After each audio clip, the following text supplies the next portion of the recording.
Bem, São Paulo, quando ele escreve a segunda carta a Timóteo, ele fala que chegaria um dia em que os homens não suportariam a sã doutrina e juntariam para si mestres e que iriam pregar, que iriam distorcer a revelação, que iriam desfragmentar a fé.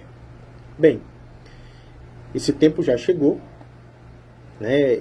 Às vezes eu acho até que quando São Paulo fala que eles iriam proibir casamentos, era uma espécie de profecia, inclusive da época dos cátaros, que era uma heresia também, heresia diabólica, diga-se de passagem.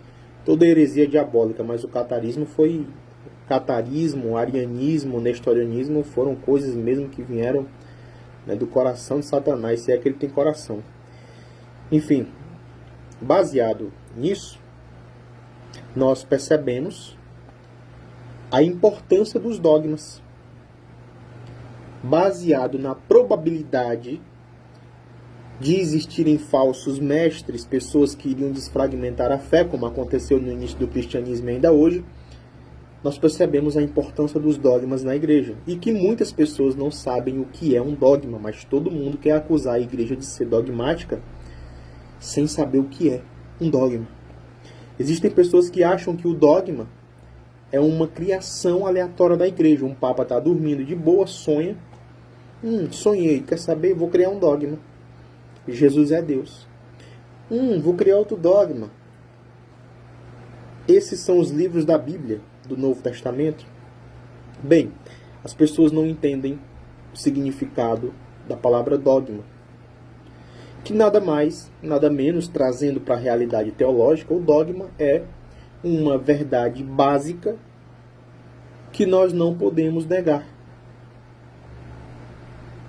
Quando a igreja diz que Jesus é Deus, ela apenas está dizendo: olha, vocês católicos não podem se dizer cristãos se vocês negam a divindade de Cristo. Isto é um dogma.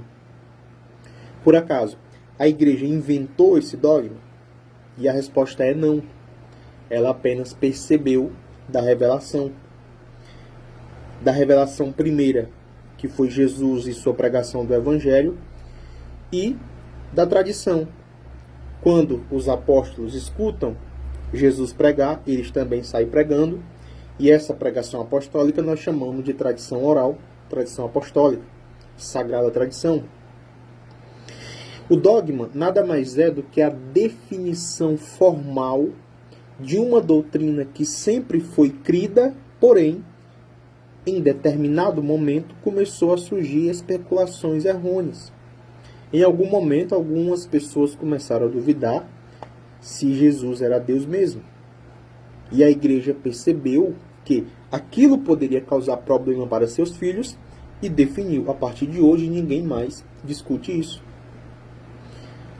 Os cristãos sempre acreditaram que Maria era mãe de Deus, desde o início do cristianismo, mas em determinado momento começa a surgir especulações, começa a surgir dúvidas, que não eram só dúvidas, mas eram dúvidas maliciosas, ensinamentos maliciosos, e que a igreja, então, em 431, ela decreta: a partir de hoje, a igreja no mundo inteiro não nega que Maria é Theotokos, é a portadora de Deus, é a mãe de Deus. O dogma nada mais é do que a definição formal de algo que sempre foi acreditado, mas que, para evitar problemas, para evitar contradições, ela define para que os cristãos não mais tenham dúvida. Quando a igreja diz que, em Trento, os 27 livros do Novo Testamento eram inspirados, ela já acreditava naquela inspiração há muito tempo, desde o século, meados do século IV, ela já acreditava naqueles 27 livros.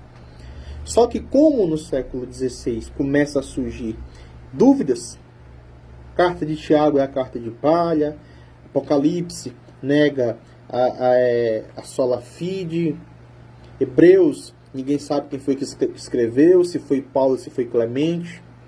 Vamos arrancar os 7 livros deuterocanônicos do Antigo Testamento. Então tudo isso começa a causar crise na fé das pessoas.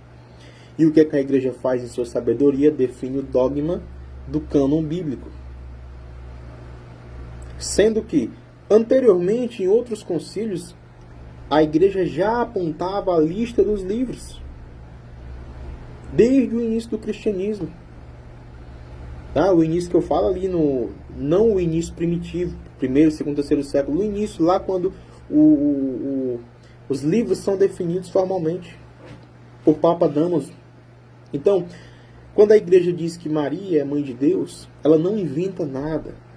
Quando diz que o Papa, no Concílio Vaticano I, é infalível, a infalibilidade do Papa em fé e moral, ela não criou ali aquele ensinamento no Concílio Vaticano I. Ela já acreditava desde o início. Quando Jesus fala no Evangelho, Pedro, eis que Satanás tentou cirandar-te para te derrubar, mas eu, Cristo, roguei ao Pai para que a tua fé não desfalecesse. O próprio Senhor diz que intercedeu para que a fé de São Pedro, a fé do primeiro Papa, não desfalecesse. Baseado nisso e em outras passagens, a igreja então vai decretar o dogma da infalibilidade. Mas o dogma nada mais é do que a definição formal de uma verdade que não pode ser contradita, que sempre foi acreditada. Tudo bem? Só que para não haver problemas, para não haver perturbações nas almas, a igreja então define de modo formal aquela verdade. Os dogmas não são criações aleatórias dos papas. Quem fala isso não passa de um ignorante.